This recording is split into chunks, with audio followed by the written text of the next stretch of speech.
First do the most important thing. Let me first do the most important thing, which is to congratulate Krishna and Mattia, whose theses I read, and Andrea Ruding and Xiaolong, whose theses I would like to read if I can get a copy. Really important milestone. I was extremely impressed by the theses that I read. Um, I'm so sorry that I wasn't able to ask my question to Krishna, but I will follow up after this with that. And if you're ever in California and you would like to give a talk at Berkeley, please let me know. Okay, so this is a talk about non-classical logic. Maybe that doesn't require too much motivation to this audience because there are many experts. But let me nonetheless talk about some of my personal motivations for studying non-classical logic. So, of course, I've long been interested in constructive mathematics and intuitionistic logic, the rejection of non-constructive proofs of existential statements. More recently, I've also been interested in quantum logic. So this fact that Birkhoff and von Neumann observed that the algebra of events in quantum mechanics, the lattice of closed subspaces of a Hilbert space, is not a Boolean algebra. The distributive law is violated. And they initiated this study of the kinds of algebras in that setting, leading to logics like orthologic and strengthenings thereof. Um, Relatedly, surprisingly, is epistemic modals. That's a topic that's been very popular in the philosophy of language and formal semantics.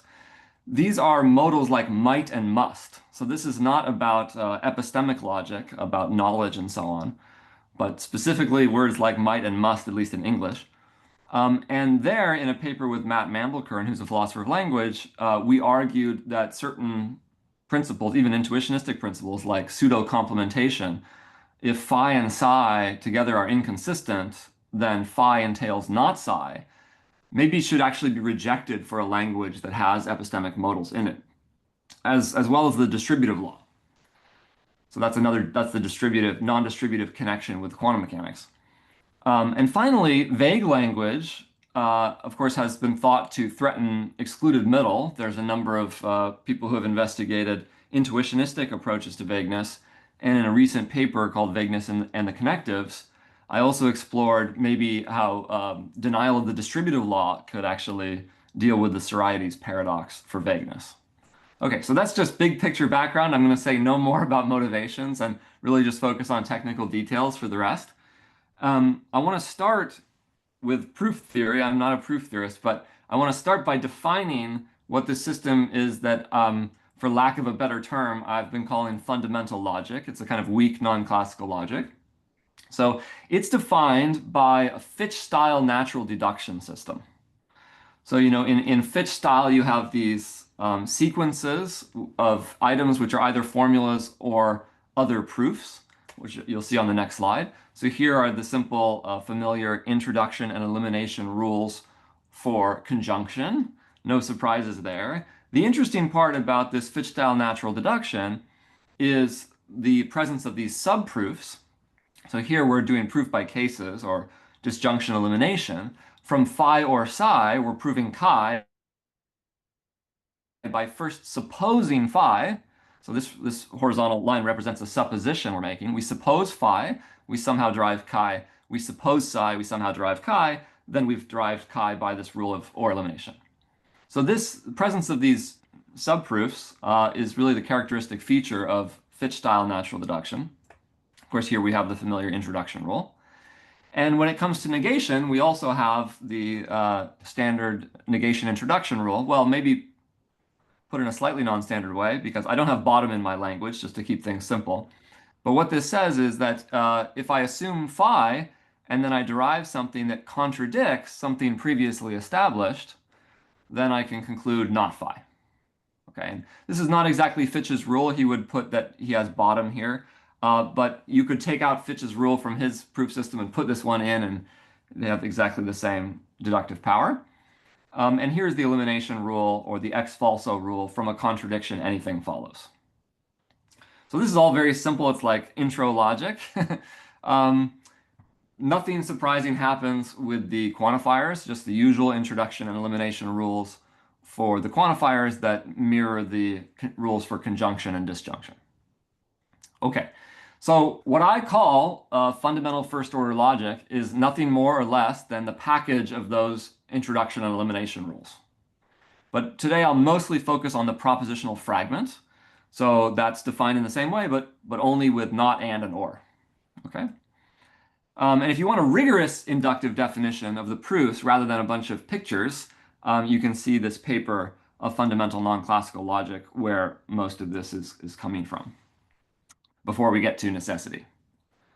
Okay, so of course, how does this relate to other systems? So I mentioned orthologic, this kind of weak quantum logic in the Birkhoff von Neumann tradition. You get that by adding this non-constructive principle of reductio ad absurdum to fundamental logic. So if you want to prove phi, now you assume not phi, and you derive something that contradicts something previously established, then you can conclude phi. Okay, so if you add reductio ad absurdum to fundamental logic, you get orthologic. How about getting to intuitionistic logic? You might have thought, don't we already have intuitionistic logic, at least in the fragment with negation, conjunction, and disjunction? No, we have to add this rule of reiteration, which tells us that when we make a supposition for a subproof, we can pull into our subproof any previous formula, at least if it's still in a subproof that's open, into the current subproof without any concern about a clash between the supposition of the subproof and the thing we're pulling in. So that is precisely the problem when you have things like epistemic modals in the language, or in the quantum logic case, you do need to start worrying about a clash between your supposition and the thing that you're pulling in. You can go see those other papers. The orthologic of epistemic modals paper gives an explanation of that. If we had reiteration, of course, then we could prove the distributive law. And that would be enough to get us to intuitionistic logic in this fragment with negation, conjunction, and disjunction. So that's the logic of pseudo-complemented distributive lattices. Okay, so here's the basic picture. You have fundamental logic, which has only the introduction and elimination rules. If you add reductio ad absurdum, you get this weak quantum logic, orthologic. You add reiteration, you get intuitionistic logic. And of course, if you add both, you get classical logic. Okay, so first, just striking contrast I want to mention here is, of course, we all know undecidability of first order logic, and hence undecidability of the negation, conjunction, disjunction fragment of first order intuitionistic logic. The striking contrast here is that fundamental logic is actually decidable. So this was proved by a proof theoretic analysis, sequent calculus analysis. I gave you the Fitch-style formulation of fundamental logic, but it's also possible to give a sequent calculus formulation. So that's the first striking contrast. And that shows you that the rule of reiteration alone can be viewed as something that pushes us from decidability to undecidability. You know, there's all these interesting analyses of what it is that crosses the threshold into undecidability when you get to the first order case. And now this is one way of thinking about it, that adding that reiteration rule to fundamental logic pushes you into undecidability. Okay, now mostly I want to talk about semantics for these logics. So of course there's a straightforward algebraic semantics that we're all familiar with. So of course Boolean algebras for classical logic, hiding algebras, or as I said, if we don't have implication in the language, we would be dealing with pseudo-complemented distributive lattices. We have ortho lattices for ortho logic. That's that weak quantum logic that I mentioned. Notice no distributivity there. And finally, the lattices for fundamental logic. I don't love this name, but lattices with a weak pseudo-complementation. So a weak pseudo-complementation, that's a unary operation, which is a semi-complementation. So A and not A is 0. It's antitone, and it's what you might call double inflationary. Okay, so this is easily seen to be equivalent to the self-adjointness of the negation. So A is under not B, just in case B is under not A. That would be equivalent to having the antitonicity and double inflationarity. So those would be the algebraic structures for propositional fundamental logic, and you could use complete ones for interpreting the quantifiers. Just to give you a sense of the flexibility of weak pseudo-complementations, you can see here I've just listed the number of algebras up to isomorphism of size n. So if you look at size 10 algebras, 63,000 of these lattices with weak pseudo-complementations, as opposed to 15 ortholattices. So this is a very big leap in the flexibility of these negations. Okay, so here's just an example. Here we have N5, the famous non-distributive lattice, equipped with a weak pseudo-complementation. It's easy looking at the picture to see that it's antitone, and then you just need to check the double inflationarity condition. So sorry, this dashed line is the negation, I should say. So this means the negation of the green element is the bottom. So if we apply the negation twice to the green, we get up to the top element. That's consistent with double inflationarity. And similarly, if you start at the red or the blue nodes.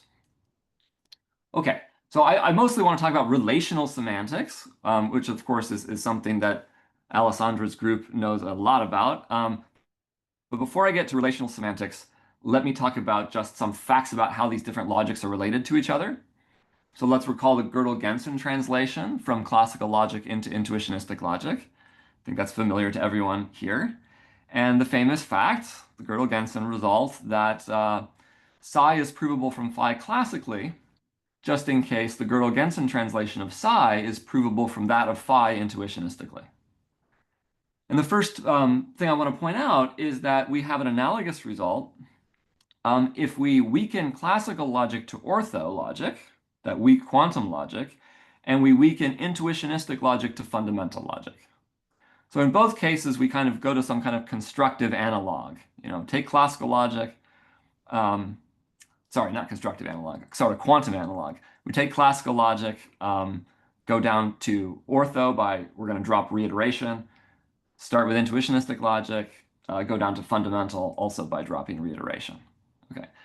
So you can think of fundamental logic as kind of a constructive version of ortho logic, just as intuitionistic logic is a constructive version of classical logic.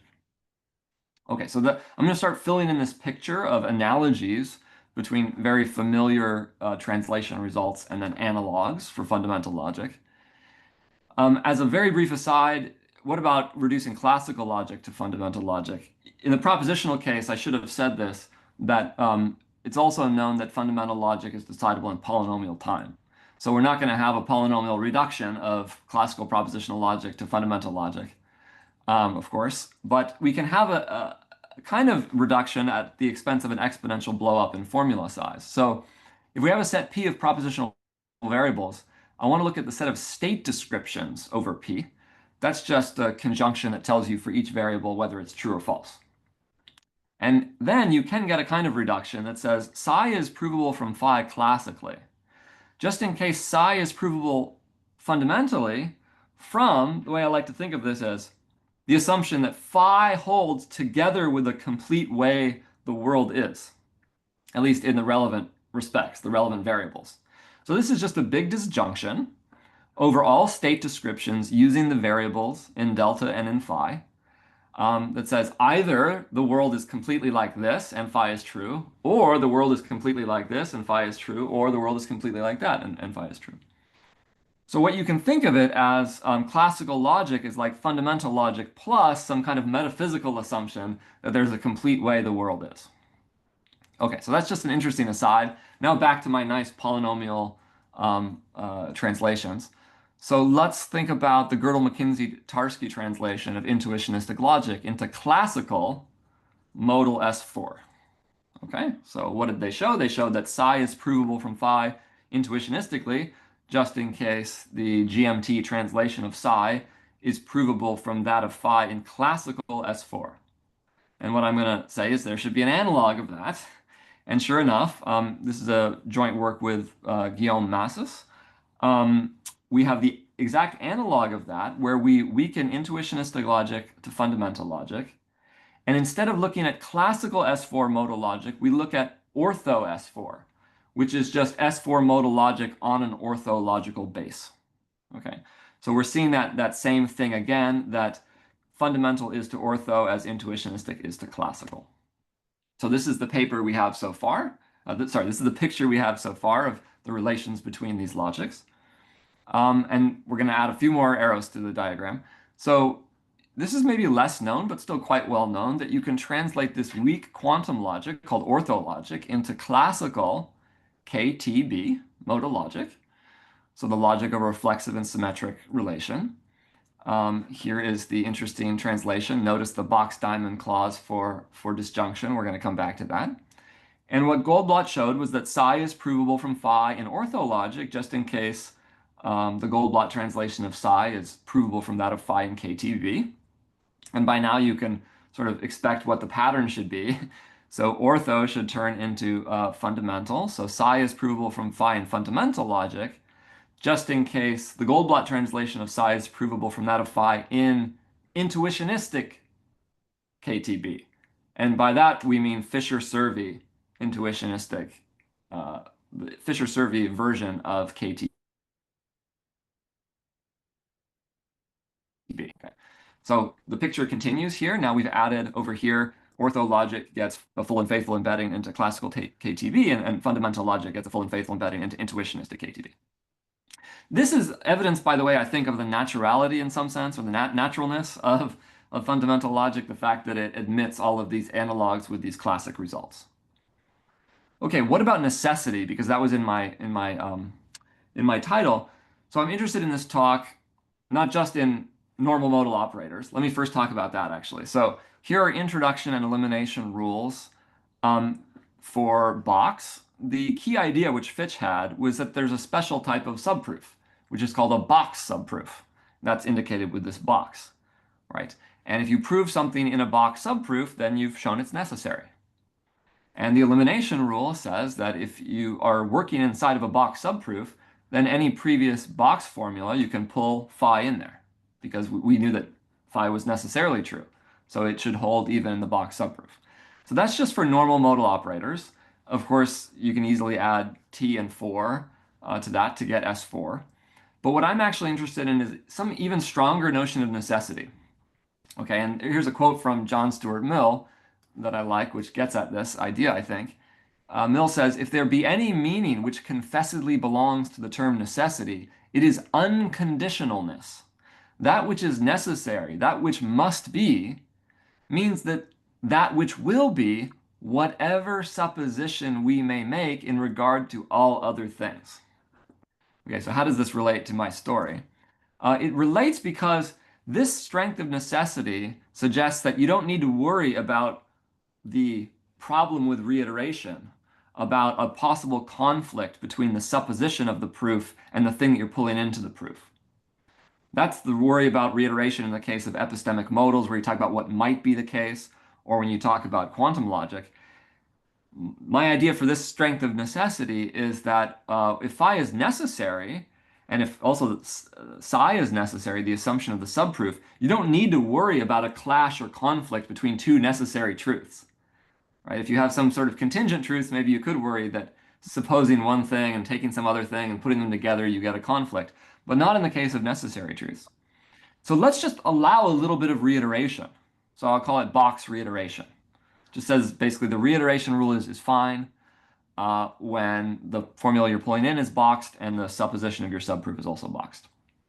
Okay, now that would actually be enough for my purposes, just this little tiny sprinkle of reiteration on top of fundamental logic. But actually, I get something nicer semantically if I give myself a little more strength of reiteration. It's, again, this just follows from standard reiteration in intuitionistic logic. But here's how it goes. It has to do with proof by cases. So if you're doing a proof by cases, and one of your cases is some arbitrary alpha, and your other case is a box psi, a box formula, then what this says is you can pull into this subproof via reiteration any formula of the form alpha, because you already handled the alpha case. Don't need to worry about the alpha case. Alpha or box phi. But this is crucially has to be boxed to avoid this worry about the conflict between box psi and box phi. And again, you could worry that there could be a conflict with alpha, but you already handled the alpha case. Okay. So, and we'll see that this rule, I wish it were more elegant proof theoretically, but it corresponds to something very elegant semantically, which I'll get to. Okay, so I'm going to let Fn4 be the extension of fundamental propositional logic with the introduction and elimination rules for the box, with the t and 4, and those two weak bits of reiteration that I just added. Okay, it's easy to see that this is conservative over regular fundamental logic. If you have a fundamental lattice, let's now call them, that refutes an entailment, you can just let the box be the unary discriminator modality, the universal modality for that algebra, and that will witness the fact that psi is not provable from phi in this Fn4 system. Okay, so why have I done this? That's because I want the power of intuitionistic logic reasoning inside fundamental logic. If you want some kind of foundational system, I want to be able to do mathematics. And so I want the power of intuitionistic logic inside the system. And the Gödel-McKenzie-Tarski translation now gives us a translation, I should have highlighted this, between from intuitionistic logic into this Fn4. Fundamental logic plus these rules for necessity. Now we can interpret intuitionistic logic. And the key idea is just that now boxed formulas basically behave like a pseudo-complemented distributive lattice. And we can add implication to this story as well, but I'm just going to have one slide on that at the end. Okay, good. So of course, then we can also interpret classical logic in Fn4 as well by composing translations. Okay, so that is the picture, and in the upper right-hand corner, that's the only change I've made, that Gödel-McKenzie-Tarski translates intuitionistic logic into both classical S4 and Fn4. So we have a strong system that can do mathematics, well, once we add quantifiers and implication and so on. Okay, now this is what I really want to talk about, which is semantics. And I think this is a style of semantics that's familiar in your group, I think. So this is going to combine ideas from Plotskika's approach to the representation of lattices and Birkhoff's approach to the representation of negation, viewing negation as a modal operator that's interpreted using a binary relation. And then I'm just going to take those ingredients and then put first order conditions on structures, and we're going to get a nice semantics for fundamental logic. Okay, so my philosophical spin on these relational structures, so this is just a set with a binary relation, but the way I say it is that X is open to Y. Instead of X is accessible from Y, I say X is open to Y. And that's motivated, this language of openness, by a conceptual distinction between accepting and rejecting a proposition. So the key idea is that we want to allow partial states. These are not possible worlds. They're partial states, partial in the sense that first they can be completely non-committal about a proposition. By that I mean that non-acceptance does not entail rejection, because the state may simply have no opinion at all about a given proposition. Moreover, we want to allow for states that reject a proposition without accepting the negation of it. Right? We want to make room for our intuitionistic friends who reject certain instances of the law of excluded middle, but of course they won't accept the negation of excluded middle. That's an intuitionistic contradiction. So we cannot identify rejection with acceptance of the negation. Now, if we accept this way of thinking about acceptance and rejection, then the way we can characterize openness, we can say that X is open to Y, and notice how the symbol is actually opening up to Y. X is open to Y if X does not reject any proposition that Y accepts. So in a conversation with you, I'm open to you initially in the conversation if I don't reject any proposition that you accept. Now, crucially, this might not be symmetric, right? Sadly, I might be open to you even though you're not open to me. And that's going to be very important, the fact that this is not necessarily symmetric. So this is why I don't call it compatibility or something like that. Okay, so what we're going to say, once we define what a proposition is, I haven't defined what a proposition is. It's not going to be an arbitrary subset of states. But once I tell you what a proposition is, then we're going to say that a state X accepts a proposition just in case it belongs to that proposition, whereas rejection is going to be modal. So X rejects a proposition A just in case for all Y to which X is open, Y is not an A. Okay, so rejection is modal. And once I tell you how negation is interpreted, it's going to turn out that, well, here it is, yeah. X accepts the negation of A just in case for all Y open to X, Y is not an A. And you can tell that we're using different directions of the relation to interpret accepting a negation versus rejection. And therefore, if we don't assume that this openness, me being open to you and you being open to me, is symmetric, we don't assume that, then we're going to be able to pull apart the notion of rejection and accepting a negation. Okay. With these definitions, it will be provable that X is open to Y just in case X does not reject any proposition that Y accepts, as I wanted before. Another consequence of the partiality of states, and this I think is really the defining feature of this kind of approach to semantics, is that you can accept a disjunction even if you haven't yet made up your mind about which disjunct to accept.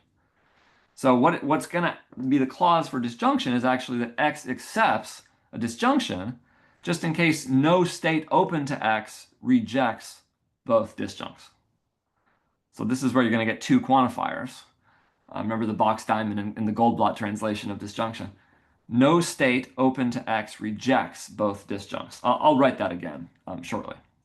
But first I should say, what is a proposition in this setup? It's not an arbitrary set of states. Remember, it's like an intuitionistic logic where you only look at downsets.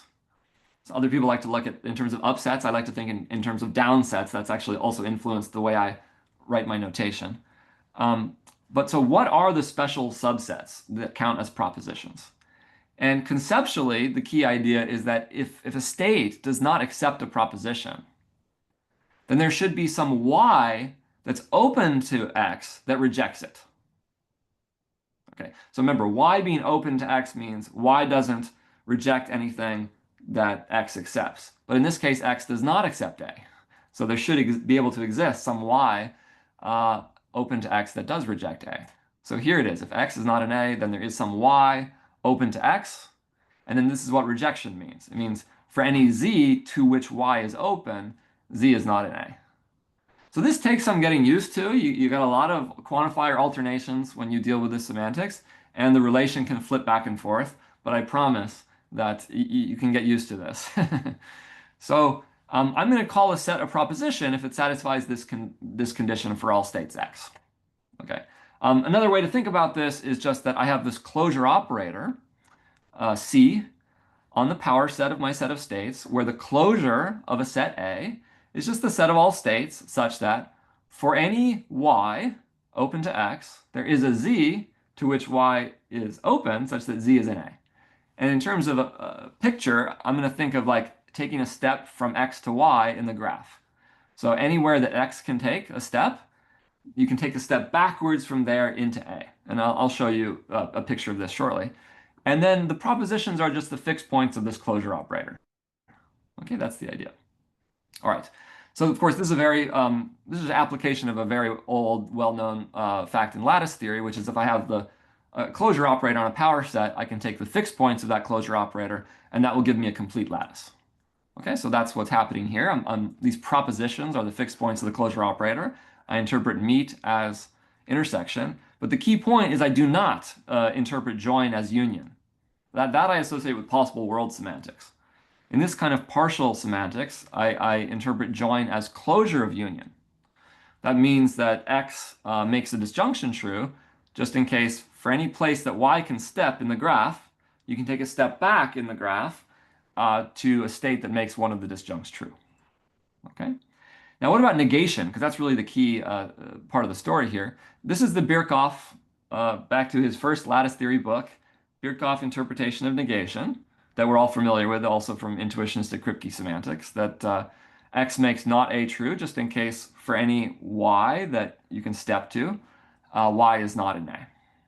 And assuming nothing at all about this relational structure, we already get that negation is antitone, and that the negation of the whole set of states is the minimum element of this lattice. It's not necessarily the empty set, but it's the minimum element.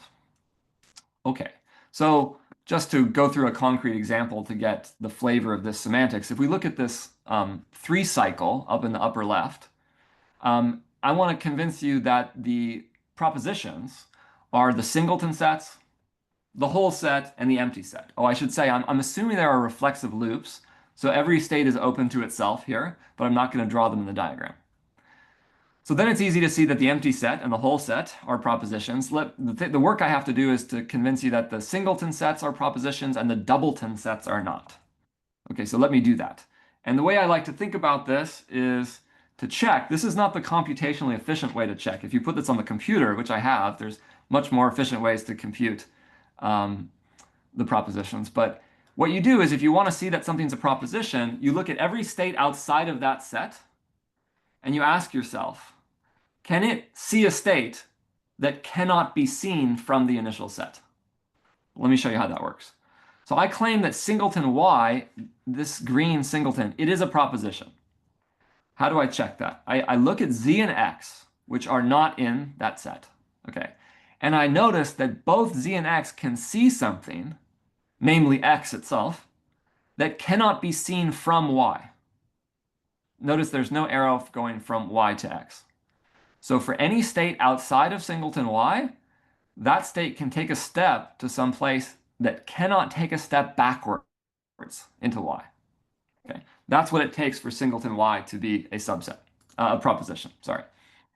By contrast, if I think about yz, the set yz, it's not the case that x can take a step somewhere that cannot take a step back into yz.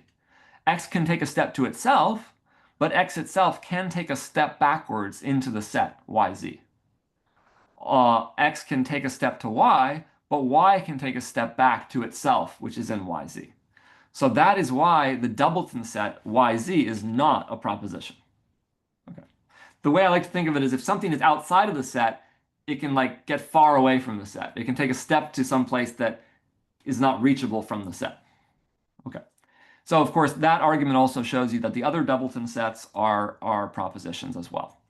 If you snip one of the sides of this cycle, then of course you get the other minimal non-distributive lattice. So this is one thing that really attracted me to this semantics. These fundamental objects like the cycle and the non-transitive graph over here giving you these two minimal non-distributive lattices. Okay.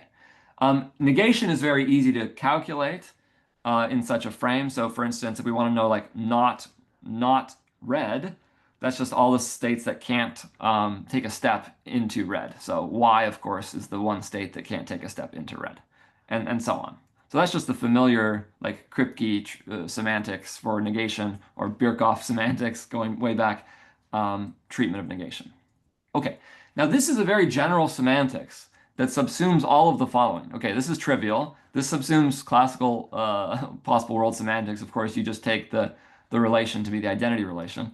More interestingly, if you're doing intuitionistic Kripke semantics, you think of this openness relation as just the preorder for your Kripke semantics.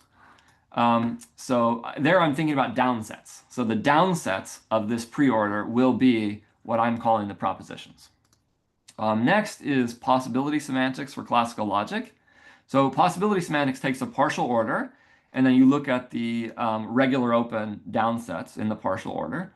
And that can be equivalently packaged by thinking not in terms of the refinement relation of the partial order, but in terms of the associated compatibility relation, where x and y are compatible. And now this is going to be symmetric, if and only if there is a state z that refines both of them according to the partial order.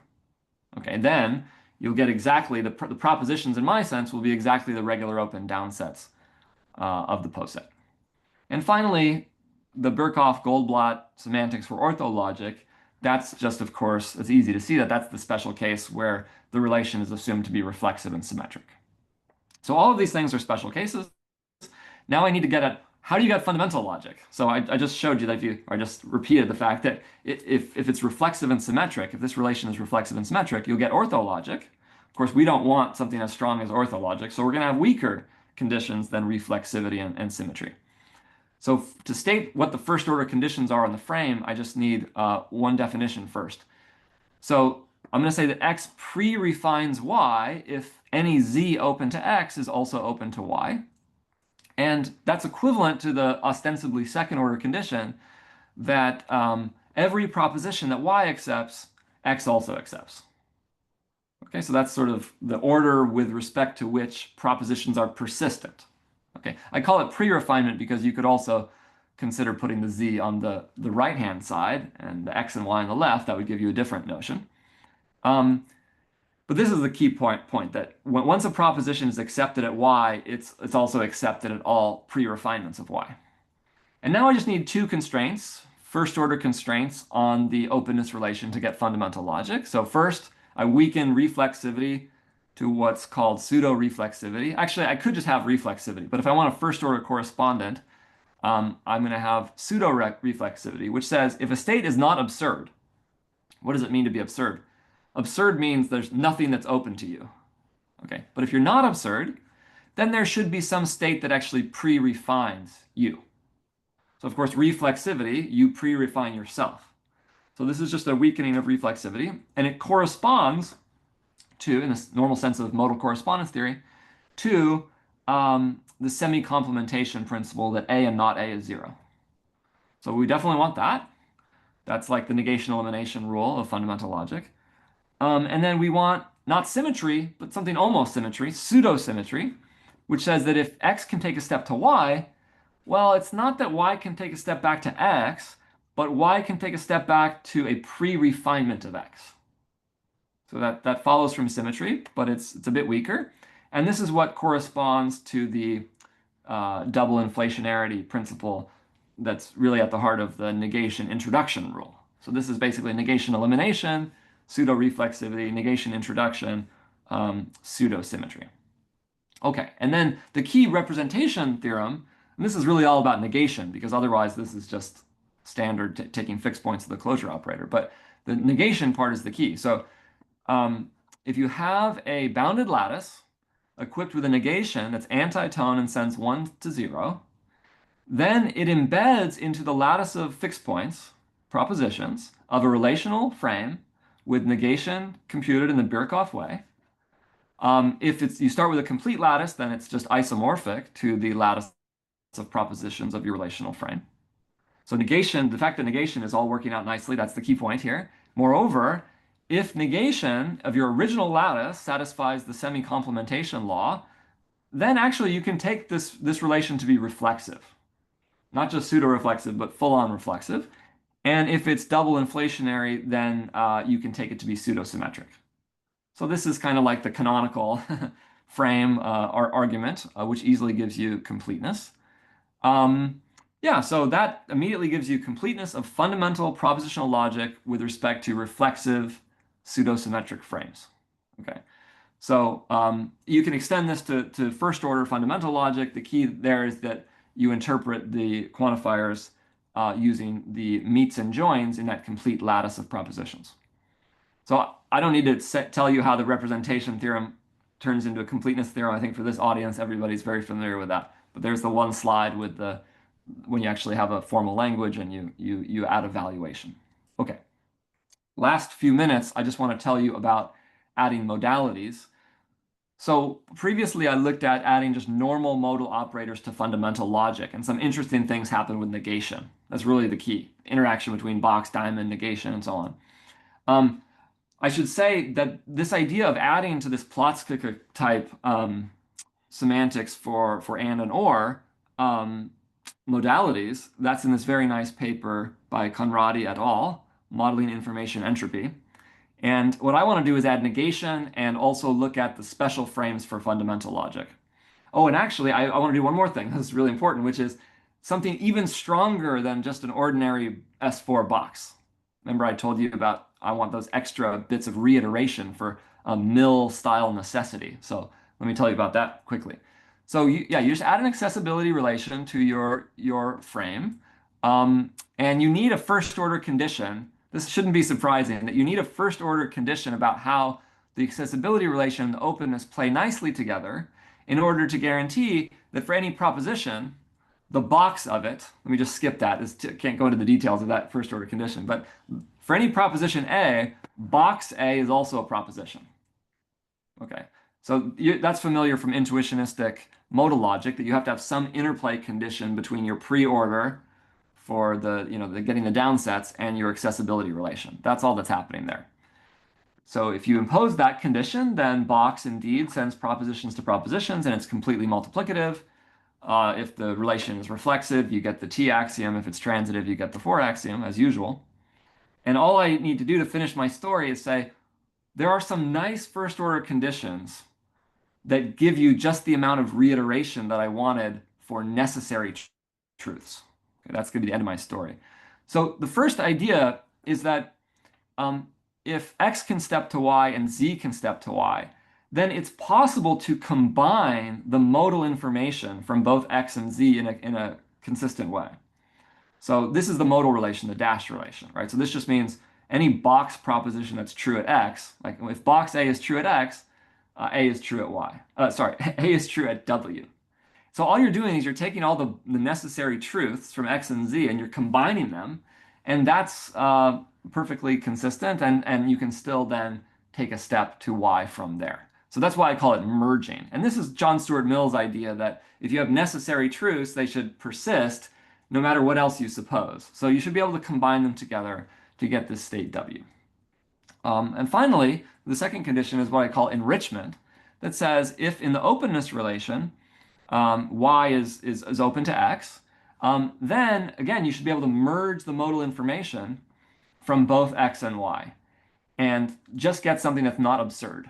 So the fact that z can step somewhere just means z is not an absurd state. So it says that if one state is open to another, you can merge their modal information and get something non-absurd. And if you impose both of those conditions, plus the conditions I gave you before for reflexivity, transitivity, of course, for the R relation, and pseudo-reflexivity and pseudo-symmetry for the openness relation, then you can get a completeness theorem that says psi is provable from phi in Fn4 with those extra little bits of reiteration for necessity, just in case psi follows from phi over this first order class of relational frames. Okay, this can be extended to conditionals. Let me just skip over that for the sake of time, but if you have questions, I can talk about how you extend it to conditionals. And let me just wrap up here. So fundamental logic sits beneath two of what I think are the most important subsystems of classical logic, namely intuitionistic logic and orthologic. We weaken intuitionistic logic by dropping the reiteration rule, and we weaken orthologic by dropping the reductio ad absurdum, that non-constructive principle. So as you know in this group, relational frames are remarkable tools for representing lattices, now also with negation. And you can add accessibility relations to also represent the modalities. So now zooming out on the conceptual side, I think they're really fascinating challenges to classical logic arising from math, physics, natural language. Even if you don't ultimately accept any of them, they just lead to a lot of interesting thoughts about all those areas. But I don't think any of those challenge the introduction and elimination rules for the logical connectives. I think what they instead challenge is reductio ad absurdum and reiteration. And so I think that fundamental logic is sort of unscathed by at least the challenges that I'm interested in. Okay, we can add box, and by adding box, we can think that the necessary truths, like the truths of mathematics, it's okay to reason intuitionistically. So that's my basic picture. And so the final picture that I'm left with is that certain kinds of propositions, like mathematical propositions or non-epistemic propositions or non-vague propositions, those may form some special subalgebra, which is a hiding or Boolean subalgebra, but the ambient algebra of propositions is a fundamental algebra of propositions. Okay, thank you so much for your time. I don't know what happened to my thank you slide, but let me say thank you so much for your attention. Thanks so much.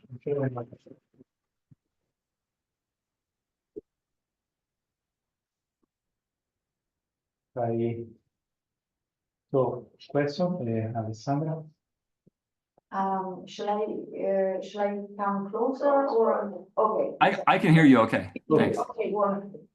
Well, so first of all, thanks so much for your very, very interesting talk.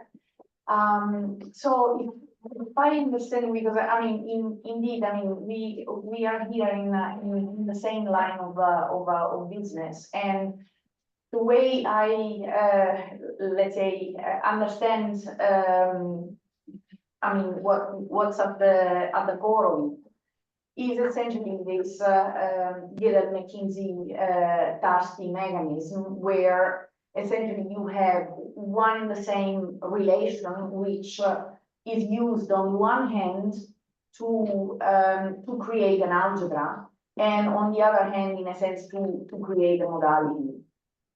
And I mean, so, I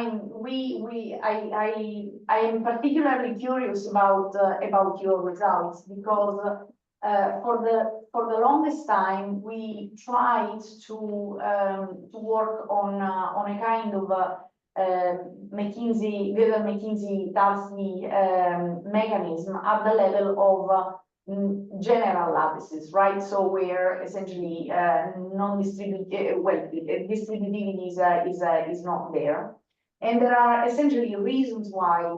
I mean, we essentially hit a wall, and I suppose that you probably have done the same and encountered these difficulties, but then what you did was solving brilliantly by introducing enriching, in a sense, the framework with a negation. And as you said, I mean, like the negation, I mean, makes all the difference in this picture.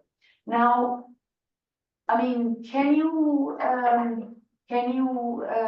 foresee or imagine that other different types of enrichments could somehow help overcoming, let's say, this same difficulties?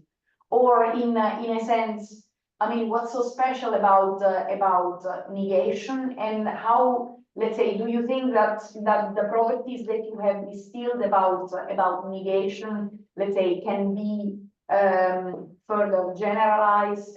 Well, this specifically concerning the negation, but in general, I would say, do you see, I mean, like, which is the most general thing, do you see ways of finding different enrichments which would somehow lift the Gator-McKinsey-Darcy mechanism to the non-distributed case? Great question. That's a deep question. Let me just mention one thing, which is implication. I don't know if it's going to help with the Gödel-McKinsey-Tarski issue, but since you mentioned enrichments. So of course the magic is that like a single binary relation can be handling and an or and also negation, and yet without imposing anything too strong. You just have like at the base level, you just have like a lattice with an antitone operation that sends 1 to 0 or something like that.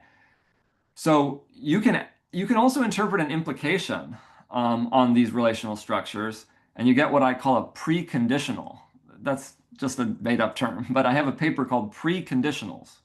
So it basically looks at what's the weakest logic when you interpret the conditional to say the following, like phi implies psi means anywhere I step to that's a phi state, I can take a step backwards to a phi and psi state.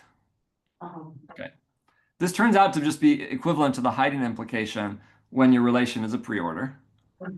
And I was able to axiomatize the logic of this over just arbitrary frames, not even the ones for fundamental logic, just an arbitrary relational structure. But other than axiomatizing that, I haven't done much with it. So I'm very curious, especially, I know you have all kinds of like technologies for dealing that you've developed for dealing with the non-distributive case. What can be done with that kind of preconditional in the language? So that's just one thought that comes to mind. Yeah, that's definitely very interesting. I mean, a very interesting direction to explore. I was also well, very curious about, because I mean, so essentially what the general framework, I mean, like the general relational framework that you explained.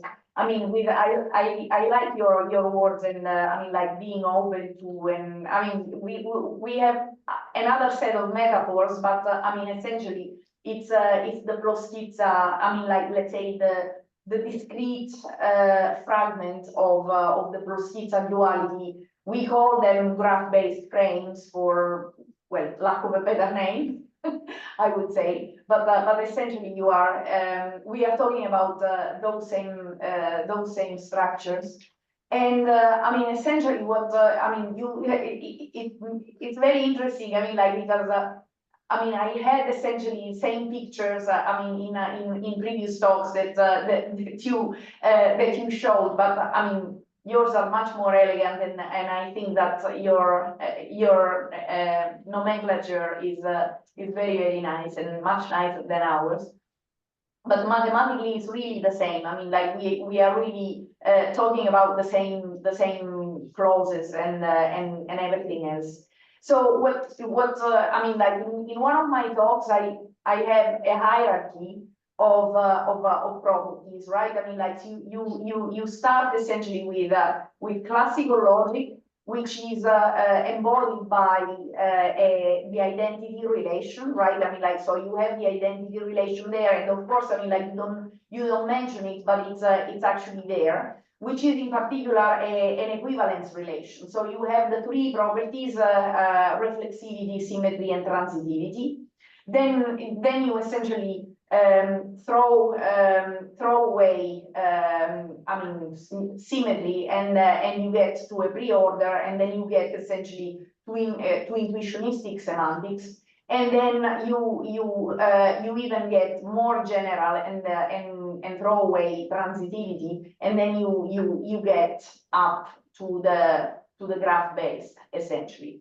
And I mean, like, so there essentially we stayed with a clear, I mean, like the usual vanilla properties, but you got, I mean, like this kind of skewed version of them, right? The pseudo reflexivity, the pseudo symmetry, and the pseudo transitivity. So I mean, my curiosity would be how, I mean, like, so you have essentially I mean, like a kind of correspondence in terms of the negation for these properties, right? You said.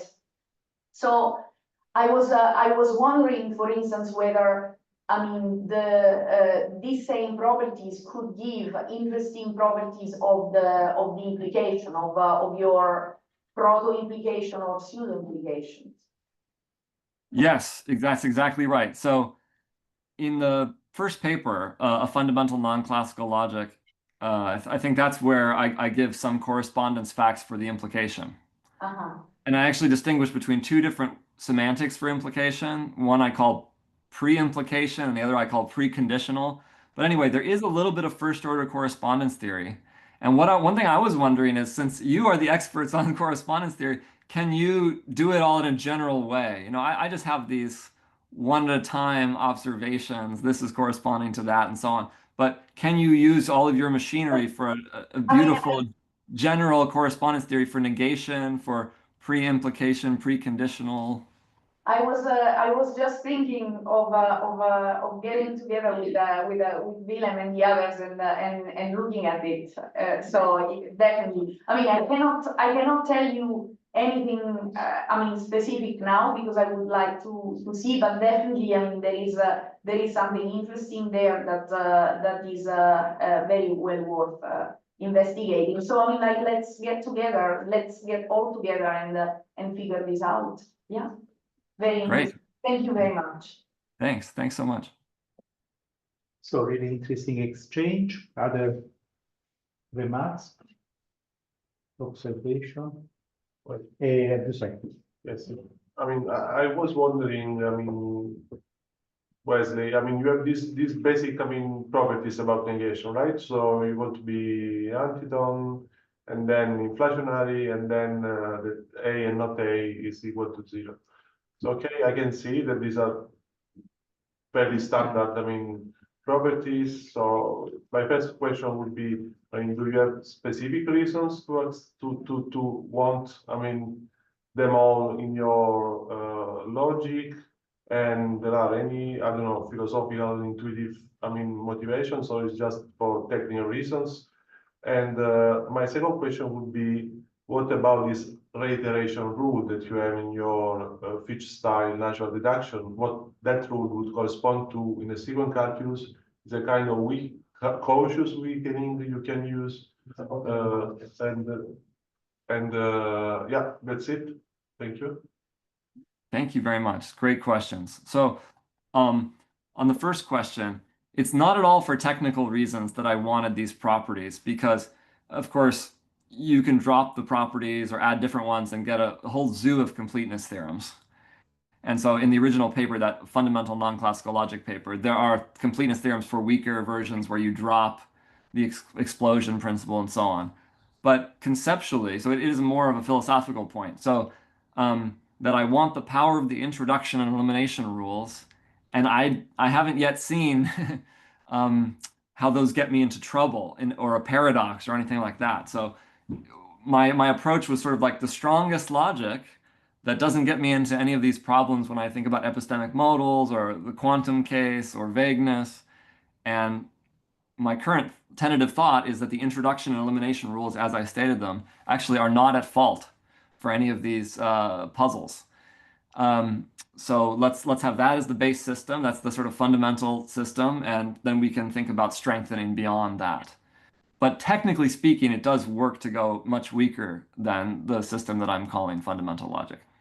About reiteration. So this is really for a proof theorist to, to really properly figure out. But I can tell you what the sequent calculus is for fundamental logic is interesting. It just combines the cardinality constraints on sequence that you get from intuitionistic logic and from orthologic, right? So if you insist on at most one formula on the right, then of course that's a way of getting in the Gensen system the intuitionistic logic. And then it was already known that for orthologic, if you insist on at most one formula overall, so at most one formula, sorry, at most two formulas overall on either the left or the right. So at most one formula on the right, that's intuitionistic. The ortho constraint is at most two formulas on the left or the right. If you just combine both of those constraints, you get exactly fundamental logic in a sequent calculus presentation. So that's obviously somehow related to to reiteration, that cardinality constraint at most two on the left or the right. Thank you very much. Thanks. I don't know if anyone online wants Yes, to ask a one question. online, who is? I mean, there are 7 participants I can see. You usually ask questions. He's silent. I have a question actually. Okay. Hi, can you hear me? Yes, thanks. Do you think it would make sense to investigate some kind of possibility of having a carry-hour isomorphism with fundamental logic? I mean, we have a nice natural deduction system now, and maybe we can do something analogous to what Davis and Fanning did 25 years ago when they invented model type theory. Now, I guess fundamental logic would be the starting point for a non-distributive model type theory. Is it frozen? It is frozen, okay. Yes. Oh, thanks, Joe. I lost the room, I think. That could be. Yeah. So did you Okay. Oh, now you're back. Now you're back. We just Wait, lost you. did you hear the question? Curry Howard Yes. was a Okay. So maybe you can repeat the question. Well, I mean, in your opinion, would it make sense to investigate in this direction? Because I was making a connection between what Davis and Fanning did 25 years ago. They did the thing for constructive S4 and invented model type theory, essentially. So I guess fundamental logic could be the starting point for a non-distributive model type theory, but fundamental logic with necessity, of course. Great. Yes. I think that is worth looking into. I guess my question is, would we need to add implication to the system? So, and I should say there's two ways of adding implication. One is a sort of semantically oriented way, which starts with the graphs and then defines implication in terms of the graph structure, and then one can axiomatize that. That gives you a very weak conditional. The other approach is to take a more like Lewis-Stallnacher approach to conditionals, treat them as normal modal operators. So like, A implies B is really box sub A, B, right? So you have a family of relations on the frame, one for each proposition. And that will lead you to more standard introduction and elimination rules for the implication, because you're treating implication as just like a proposition indexed box operator. So those rules that I gave you for introduction and elimination for the box, those have analogs for this kind of Lewis-Stallnacher style implication. So I guess I would just wonder, is it important to then put implication in the language, and then which kind of implication do you add? That would be the issue. Yeah, to find the answer, we should see what kind of computational phenomena we can model with fundamental logic with necessity, of course. So we'll see, I guess. Yes. Thank you. Thank you. So, other question, remark, curiosity? Okay, in that case, we thank again Wesley for this very nice talk, and Thank you so much. I will see some of you tomorrow night, my time. I think that's the right. You Take care. bye-bye. Bye. Carol, you want to say something? No. Okay, then I will end the meeting. Thank you very much.